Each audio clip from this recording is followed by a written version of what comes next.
So then the question came to me, do I believe in God? And I don't like that question. Well, what do you mean by believe? Like, do you mean the words? Do you mean to say the words, I believe in God? Does that indicate that you believe in God? Like, I don't know what you mean by believe exactly, because, and that's got me in trouble too, because, you know, people think that attempting to clarify the meaning of words is an attempt to escape from the question, when it's actually an attempt to specify the question. I mean, is what you believe what you say, or what you act out? Now, you know, I would say to some degree it's both, but if push comes to shove, as far as I'm concerned, what you believe is what you act out, not what you say. And then, you know, and if you're an integrated person, then what you act out and what you say are the same thing, and then you're a person whose word can be trusted, right? Because what you say and what you do are isomorphic, they're the same thing. But belief is instantiated in action, so I have also suggested that I act as if I believe in God, or to the best of my ability. Let's say you do believe in God. You say, I believe in God. It's like, okay, well, that's hypothetically pretty impressive, I would say. It's like you believe that there's a divine power that oversees everything, that is fundamentally ethical, that's watching everything you do, and you believe that. And so what effect does that have on your behavior if you believe it? Are you all in on your beliefs? Are you sacrificing everything to this transcendent entity that you proclaim belief in? Have you cleansed yourself of all your sin, let's say? Are you making all the sacrifices that you need to make? Like, have you taken the mote out of your eye? Pointing out that that's no indication of your right to say that you believe. Because you got to, and I think this is why it's bothered me to answer this question. It's like, well, what right do I have to say that, to make that claim? I believe in God. Well, what's the claim? Is that the claim that I'm a good person somehow? Because you'd think that if you believed in God, actually, like seriously, that you'd be a good person, like right now. Because, well, for obvious reasons, I would think. And so if that hasn't happened in some sort of miraculous sense, so that you're the best person you could possibly imagine being on an ongoing basis, and then terrified of deviating from that path in a serious manner, then I don't see why you have the right to say that you believe in God. You know, one of the things Nietzsche said about Christianity, he was a great critic of Christianity, although also a great friend in a very peculiar way, in that sometimes your best friend is the one who points out your weakest properties, let's say. He said, as far as he was concerned, there was only one Christian, and he died on the cross. And that's a, you know, perhaps an extreme statement, but one worth giving some consideration to. It's like, well, then you look at what are you called upon? Let's say if you're going to proclaim yourself as a believer, you know.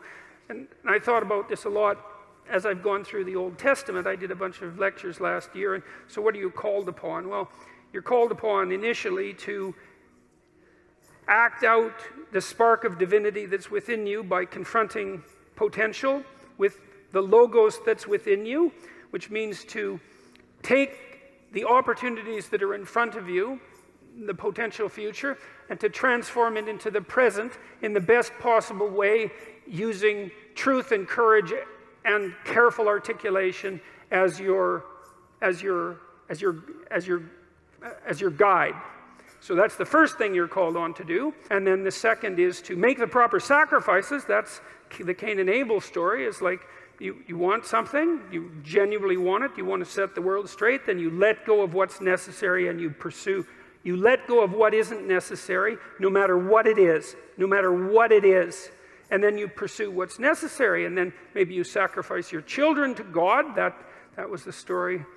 That's one of the next stories that comes up, of course, and you think, well, that's pretty damn barbaric, and the way the story's laid out, of course it is, but that isn't exactly what it means. It means that what you try to do when you raise children is that you try to do everything you can to impress upon them by imitation and by instruction and by love and by encouragement that they are crucial beings in the world whose ethical decisions play an important role in shaping the structure of reality itself, and that they have the moral responsibility to do that. And you get your ark in order, that's your family, let's say, so that when the storms come, you can stay above water for the 40 days of flooding, and you're capable of leading your people through the desert when the desert makes itself manifest, and you can escape from tyranny properly because you're wise enough to see it, and you take the full burden of being on yourself, all the suffering that's